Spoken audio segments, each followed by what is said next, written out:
Gen Z भन्ने चाहिँ आतंककारी हो, लुकेर हो। तेरो बाउको लुटेको हो म्याथ सिक्ने। खत्म।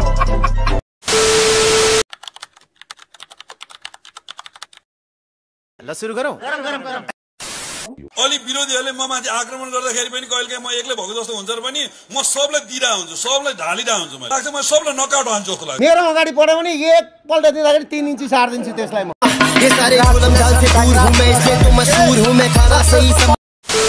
डाका हो, फटाओ। तैले भन्नै पर्दैन। रन्डीको छोरा जेनजी मुर्दाबाद। खाटे मुजी कहाँ छ रे त खाटे मुजी? भाटा नपुगेको मान्छे खत्म। 75 जना नेपाली युवाको हत्या कसले गर्यो?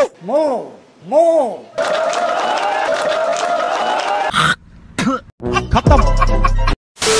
महेश बस्नेतका नि जुत्ता सिउने आरोले मुख सिलाइदिन्छन् मान्छेले। तिमीहरूले गरेका हल्लाले मेरो भुत्ला पनि झर्दैन। ल छलफल गरौँ। लाउ कहाँ होस् र भाइ, च्यालेन्ज नगर्छु चाहिँ तैँले चाहिँ। महेश बस्नेत चाहिँ एउटा ठुलो साहस बोकेको मान्छे हो, यति कुरा पनि बुझ्नुपर्छ। कुटाइ नपुगेको मान्छे। महेश बस्नेतलाई एउटै केटीले काण्ड पुर्याइदिसकि एउटै केटीसँग भेट्न सकेको छैन। दुर्गा बस्नेतलाई राम्रो डाक्टर लगाएर उपचार गराइदिनु भयो भने बरु उसको भलो हुन्छ। मैदानको बाघ हौँ हामी, बाघ। चुप लागेर बस, तँलाई समात्न आउँदैछु म म्याथ सिक्ने। कोही माइकलाल जन्म्या छ, केपी ओलीलाई कठालो समातेर सडकमा ल्याउने। तिम्रो बाउको हिम्मत छ भने केपी ओलीलाई गिरफ्तार गरौ। लाडो खा। खत्म। को बाउको तागत छ, तिम्रो बाउको तागत छ भने ओलीलाई मलाई पक्रेर देखाउ भनिसके। पक्राउ भयो भनेको छ त, गोज भनेको छैन नि त।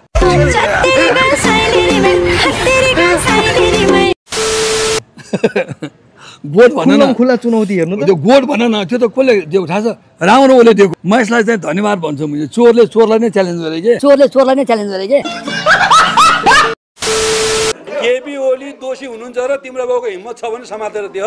यो धरतीमा केपी ओली जिउँदैछ, एमाले जिउँदैछ, महेश बस्नेत जिउँदैछ भने त अस्ति भइसक्यो त फेरि। त म रन्डीको छोरा।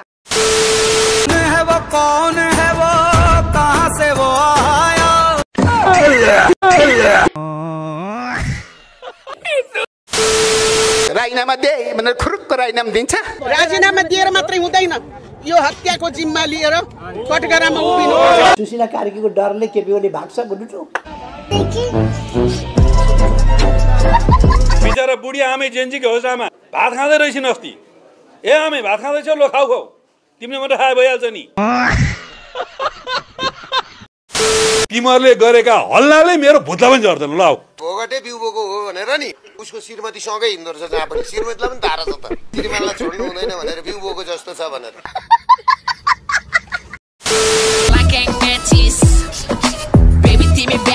आउँदो चुनावमा त बालेन्जीलाई काठमाडौँ महानगरपालिकामा जमानत जोगाउनै गाह्रो होला जस्तो लाग्छ। Are you comedy me? Balen पनि नबनाउनु साला। यो सबैले गरेको चाहिँ बारबार फाउन्डेसन र समता ग्रुपहरू र प्रचण्डै हो क्या यहाँ, प्रचण्डै हो क्या यहाँ। गएर प्रचण्डलाई खट्टा हान्दे। खत्म। 75 जना नेपाली युवाको हत्या कसले गर्यो?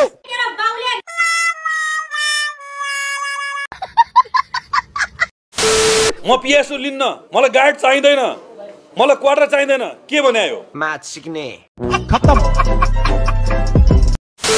जेनजी भनेको आतंककारी हो। हुट्टेर आउले भन्छ। अब जेनजी त के जेनजी भन्छ? मेरो छोराछोरी जेनजी मैले घरबाट निकाल्दियो भने खाना नपाएर माग्ने हालत हुन्छ। शानका साथ गौरवको साथ छाती फुलाएर भन्ने हो, देश बनाउने मान्छे हो। हुट्टेर आउले भन्छ।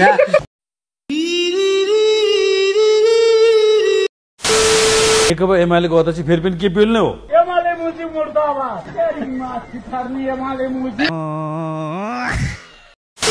गृहमन्त्री बाबुलाई धेरै नउताउलिन, नचम्किन, सम्हालिन सल्लाह दिन चाहन्छु। हुट्टेर आउले भन्छ।